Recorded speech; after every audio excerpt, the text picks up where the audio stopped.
Sot kam një thirrje për çdo punëtor, çdo pensionist, çdo të ri dhe çdo qytetar të ndershëm.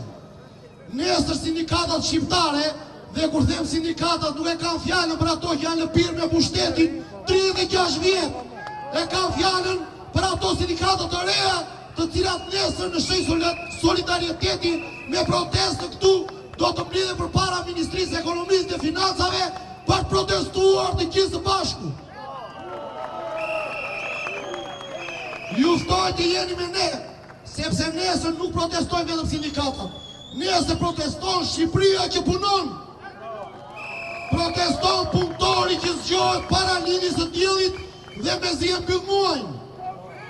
Proteston pensionisti që pas një jetë të tërë pune numëron qindarkat përpara farmacisë për të blerë ato ilaçet që i duhen.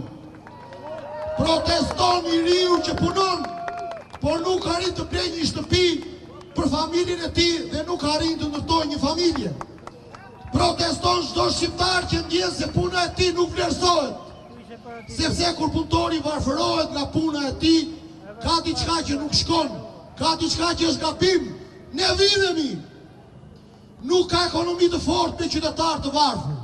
Nuk ka të ardhmë të sigurt kur familjet jetojnë në pasiguri, kur nuk nxjerrin dot ditën.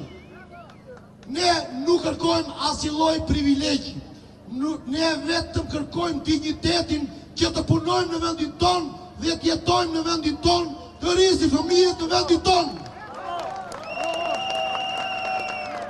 Një vend nuk mbahet në këmbë nga lëmosha që këta pushtetar i japin çdo punëtori.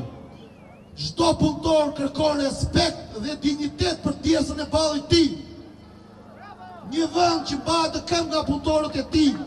Prandaj sot ftoj çdo qytetar që të bashkohet me protestën e solidaritetit sindikatave në orën 10 përpara Ministrisë së Ekonomisë dhe Financave që është varëse e Ministrisë së Punës. Edhe njerë, as kushtu nuk del për karrige, as kushtu nuk del për politik, as kushtu nuk del për asnjë gjë tjetër vetë se për dignitetin tonë. Rrofë Shqipëria!